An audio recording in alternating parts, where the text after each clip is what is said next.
नमो नमः बच्चों। आज हम एनसीईआरटी द्वारा निर्धारित संस्कृत की नई पुस्तक दीपकम के प्रथम पाठ का अध्ययन करेंगे, जिसका शीर्षक है वंदे भारत मातरम। इसमें माता और बच्चों के बीच में वार्तालाप को दिखाया गया है। तो पुत्र अपनी माँ से पूछ रहा है, अम्ब वयं विभिन्नेषु कार्यक्रमेषु आकाशवाण्यां शालायां च वन्दे मातरम् इति गीतं बहुत्र शृणुमः। माँ, हम सब अनेक कार्यक्रमों में, आकाशवाणी में अर्थात रेडियो में, पाठशाला में वंदे मातरम ऐसा गीत बहुत सुनते हैं, किंतु अस्य अर्थम न जानीमः। किंतु इसका अर्थ नहीं जानते हैं। मातः अस्य कः अर्थः? माँ, इसका क्या अर्थ है? पुत्री भी कहती है, इदम गीतम कः लिखितवान इत्यपि मम जिज्ञासा अस्ति। और यह गीत किसने लिखा है, यह भी मेरी जिज्ञासा है, इसे भी मैं जानना चाहती हूँ। तो माँ बोलती है, वत्सो बच्चों, महान देशभक्तः बंकिम चंद्र चट्टोपाध्याय 1882 तमे वर्षे आनंदमठ इति नामकम् उपन्यासं लिखितवान्। तो बच्चों, महान देशभक्त बंकिम चंद्र चट्टोपाध्याय ने 1882 सन 1882 में आनंद मठ ऐसे इस नाम के उपन्यास को लिखा था। वंदे मातरम इति गीतम तस्मिन् एव उपन्यासे वर्तते। वंदे मातरम गीत उसी ही उपन्यास में है। वंदे मातरम इत्यस्य अर्थः अस्ति यत् अहं मातुः वंदनम करोमि। वंदे मातरम इसका अर्थ है कि मैं माता का वंदन करता हूँ या करती हूँ। पुत्री पूछती है, मातः इदं गीतं कस्यां भाषायाम् अस्ति? माँ, यह गीत किस भाषा में है? माँ कहती है, पुत्री एतत् गीतं संस्कृतं बांग्ला च इति भाषाद्वये वर्तते। पुत्री, यह गीत संस्कृत और बांग्ला ऐसी दो भाषाओं में विद्यमान है। तो पुत्र पूछता है, मातः अस्मिन् गीते वर्ण्यः विषयः कः अस्ति? माँ, इस गीत में किस विषय का वर्णन है? माँ कहती है, पुत्र अस्मिन् गीते भारत मातुः स्वरूपस्य रम्यं वर्णनम् अस्ति। पुत्र, इस गीत में भारत माता के स्वरूप का सुंदर, रम्यम में सुंदर वर्णन है।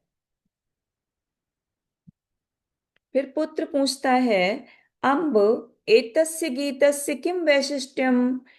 माँ, इस गीत की क्या विशेषता है? तो माँ कहती है, बालौ स्वतंत्रताया आंदोलने सर्वे देशभक्ताः एतत् गीतं मंत्रमिव गायन्ति स्म। बच्चों, स्वतंत्रता आंदोलन में सभी देशभक्त इस गीत को मंत्र के समान गाते थे। सम्प्रति अपि इदं गीतं श्रुत्वा गीत्वा च वयं सर्वे भारतीयाः प्रेरिताः भवामः। आज भी, संप्रति मीन्स इस समय भी, इस गीत को सुनकर और गाकर हम सभी भारतीय प्रेरित होते हैं।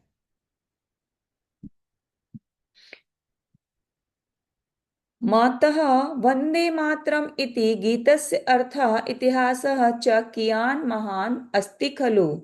माँ, वंदे मातरम इस गीत का अर्थ, इतिहास कितना महान है। अम्ब आवाम अस्माकं राष्ट्रध्वजस्य विषये अपि किंचित ज्ञातुम् इच्छावः। माँ, हम दोनों अपने या हमारे राष्ट्रध्वज के विषय में भी कुछ जानना चाहते हैं। साधु, अधुना वयं भारत मातुः त्रिवर्णस्य ध्वजस्य विषये जानीमः। हाँ, बहुत अच्छा। अब हम भारत माता के तिरंगे ध्वज के विषय में जानते हैं। एषा अस्माकं वत्सला भारत माता। यह हमारी मातृत्व से भरी हुई भारत माता है। अहो अस्माकं भारत मातुः महात्म्यम, साक्षात पर्वतराजा हिमालय मुकुट रूपेण अस्या मस्तके शोभते। हाँ, अरे, हम हमारी भारत माता की महानता तो देखो। साक्षात, प्रत्यक्ष रूप से, साक्षात रूप से पर्वतराज हिमालय मुकुट के रूप में इनके मस्तक पर सुशोभित होता है। अस्याः चरणों प्रक्षालयति स्वयं रत्नाकरः समुद्रः, और इनके चरणों को स्वयं रत्नों की खान समुद्र प्रक्षालित करता है, अर्थात धोता है। भारत भूमौ महेन्द्रः मलयः सह्य रैवतकः विन्ध्यः अरावलिः इत्यादयः श्रेष्ठा पर्वता विराजन्ते। भारत भूमि में महेंद्र, मलय, सह्य, रैवतक, विंध्य, अरावली आदि श्रेष्ठ पर्वत सुशोभित होते हैं। अत्रैव गंगा यमुना सरस्वती सिंधु ब्रह्मपुत्र गंडकी महानदी नर्मदा गोदावरी कृष्णा कावेरी इत्यादयः पवित्राः नद्याः प्रवहन्ति। यहीं पर गंगा, यमुना, सरस्वती, सिंधु, ब्रह्मपुत्र, गंडकी, महानदी, नर्मदा, गोदावरी, कृष्णा, कावेरी आदि पवित्र नदियां बहती हैं। नद्यः अपि अस्माकं मातरः इव, और ये सारी नदियां भी हमारी माँ के समान हैं। अयोध्या, मथुरा, हरिद्वारम, काशी, कांची, अवंतिका, वैशाली, द्वारिका, पुरी, गया, प्रयागः, पाटलिपुत्रम, विजयनगरम, इंद्रप्रस्थम, सोमनाथः, अमृतसरः इत्यादीनि मंगलानि तीर्थक्षेत्राणि नगराणि च भारतभूमौ एव सुशोभन्ते। अयोध्या, मथुरा, हरिद्वार, काशी, कांची, अवंतिका, वैशाली, द्वारिका, पुरी, गया, प्रयाग, पाटलिपुत्र अर्थात पटना, विजयनगर, इंद्रप्रस्थ, सोमनाथ, अमृतसर आदि कल्याणकारी तीर्थ स्थान भी, तीर्थ क्षेत्र भी के वाले शहर भी हमारी भारत भूमि पर ही सुशोभित होते हैं। एतेषां तीर्थक्षेत्राणां धूलिं ललाटे स्थापयितुं विविधेभ्यः प्रदेशेभ्यः असंख्याः जनाः आगच्छन्ति। इन सभी तीर्थ क्षेत्रों की धूलि अपने मस्तक पर स्थापित करने के लिए अनेक प्रदेशों से असंख्य लोग, अगणित लोग आते हैं। भारत मातो हस्ते विलसति त्रिवर्णयुतः राष्ट्रध्वजः, भारत माता के हाथ में 3 रंगों से युक्त राष्ट्रध्वज विलसित होता है, अर्थात सुशोभित होता है। अहो अस्य शोभा, अरे इसकी सुंदरता तो देखो। अस्मिन् राष्ट्रध्वजे केशरः, श्वेतः, हरितः च वर्णाः विराजन्ते। इस राष्ट्रध्वज में केशर, श्वेत अर्थात सफेद, और हरा रंग सुशोभित होता है। ध्वजस्य मध्ये सुंदरम नीलवर्णम चक्रम अपि शोभते, और ध्वज के बीच में सुंदर नीले रंग का चक्र भी सुशोभित होता है।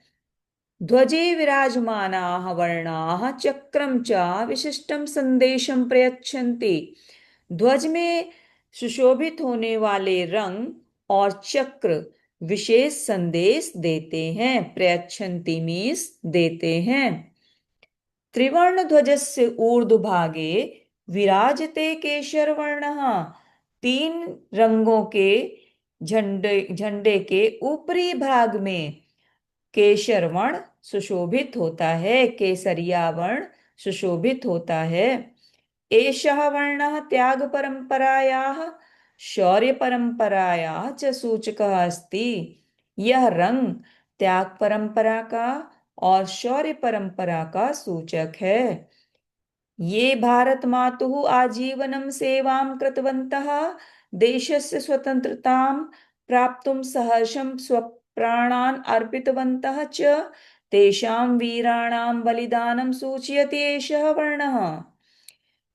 जिन्होंने, ये मतलब जिन्होंने भारत माता की पूरे जीवन सेवा करते हुए देश की स्वतंत्रता प्राप्त करने के लिए सहर्ष मतलब खुशी खुश होकर अपने प्राणों की बलिदान बलि दे दी, अर्थात अपने प्राणों का बलिदान दे दिया, अपने प्राणों को अर्पित कर दिया।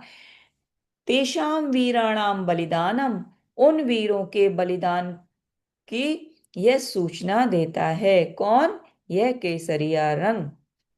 जयतु सैनिकः इति वक्तुम् अस्मान् प्रेरयति ध्वजस्थितः अयं केशरवर्णः।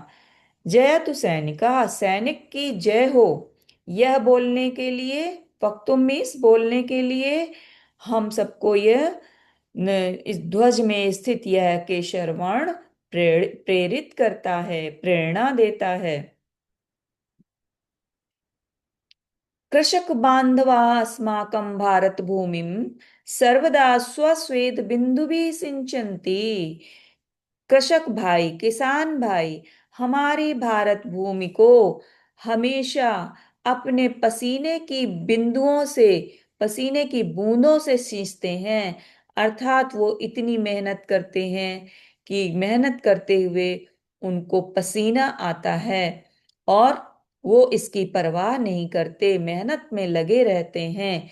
एतेषां परिश्रमेण एव भारत भूमि हरितवर्णमयी समृद्धा सस्य श्यामला च संजाता।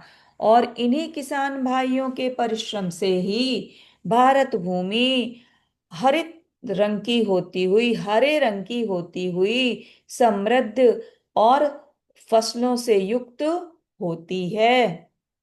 संजाता मतलब हुई है। भारत मातुः समृद्धेः एषा आभा हरितवर्ण रूपेण अस्माकं राष्ट्रध्वजे विराजते।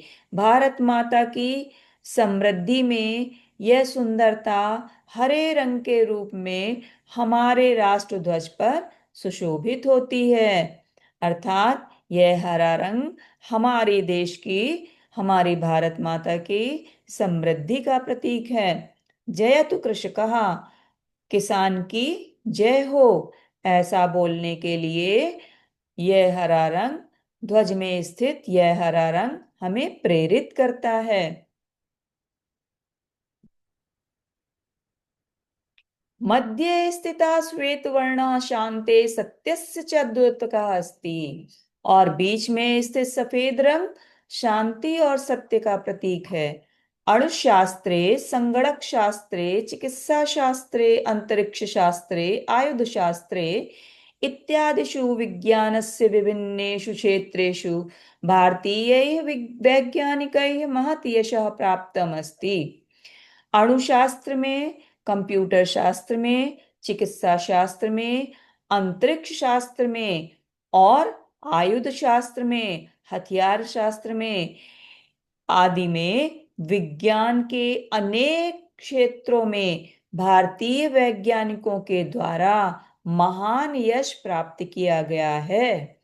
वैज्ञानिकानां तत् धवलं यशः धवल वर्ण रूपेण राष्ट्रध्वजस्य मध्ये विलसति। और वैज्ञानिकों का वह सफेद यश, सफेद कीर्ति सफेद रंग के रूप में राष्ट्रध्वज पर सुशोभित होती है। भारतीयं विज्ञानं शांतिं प्रगतिं सुरक्षां च परिपोषयति।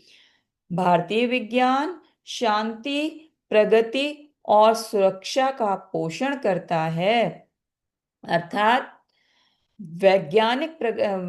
भारतीय वैज्ञानिक ही, वैज्ञानिकों के प्रयास से ही भारत में शांति, उन्नति और सुरक्षा है। जयतु वैज्ञानिकः, वैज्ञानिक की जय हो। इति वक्तुम् अस्मान् प्रेरयति ध्वज मध्यस्थ स्थ अयम धवल वर्णः।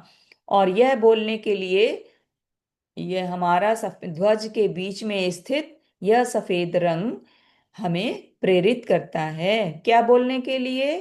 कि वैज्ञानिक की जय हो, जयतु वैज्ञानिकः। ध्वजे विराजमानस्य घननील चक्रस्य धर्मचक्रमिति। तो ध्वज में विराजमान घने नीले रंग का ये जो चक्र है वो धर्म चक्र कहलाता है। अस्मिन् चक्रे चतुर्विंशति अराः सन्ति। इस चक्र में 24 तीलियां हैं।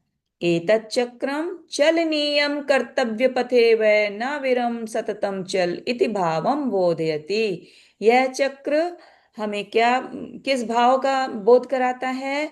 कि हमेशा कर्तव्य पथ पर चलते रहना चाहिए, रुको नहीं, हमेशा चलते रहो। सततम चल, हमेशा चलते रहो, अर्थात हमेशा प्रयासरत रहो, ऐसे भाव का बोध कराता है। सूर्य विरामम विना नित्यम संचरति। सूरज बिना रुके हमेशा चलता रहता है, बिना आराम किए बिना रुके हमेशा चलता रहता है। नदी कष्टानि सहमानापि ध्येयं प्रति नित्यं प्रवहति। और नदी अनेक कष्टों को सहते हुए भी अपने लक्ष्य के प्रति हमेशा बहती रहती है। इदं जीवनम इदं चक्रम जीवने श्रान्ते आलसस्य आलस्यस्य प्रमादस्य च स्थानं न भवतु इति संदेशं प्रयच्छति। यह चक्र जीवन में थकना मतलब शांता मीन्स थकावट, जीवन में थकावट, आलस्य और प्रमाद का, कोई भी भूल करने का स्थान ना हो, ऐसा संदेश देता है। अर्थात हमें जीवन में बिना आलस्य के किए हुए, बिना थके हुए लगातार चलते रहना चाहिए, लगातार प्रयासरत रहना चाहिए, ऐसा संदेश हमें यह धर्म चक्र देता है। वयं सर्वे अपि धन्याः यत् अस्यां पवित्र भूम्यां जन्म प्राप्तवन्तः। हम सभी धन्य हैं कि इस पवित्र भूमि पर हमने जन्म लिया है। वयं पवित्रायाः भारत मातुः नित्य वंदनम कुर्मः। हम सब पवित्र भारत माता की हमेशा वंदना करते हैं। अस्याः गौरव वर्धनार्थम च प्रयत्नं कुर्मः। और इसकी गरिमा को बढ़ाने के लिए हमेशा कोशिश करते हैं। आगच्छन्तु मिलित्वा सर्वे गायामः। आइए, आओ, हम सब मिलकर गाते हैं।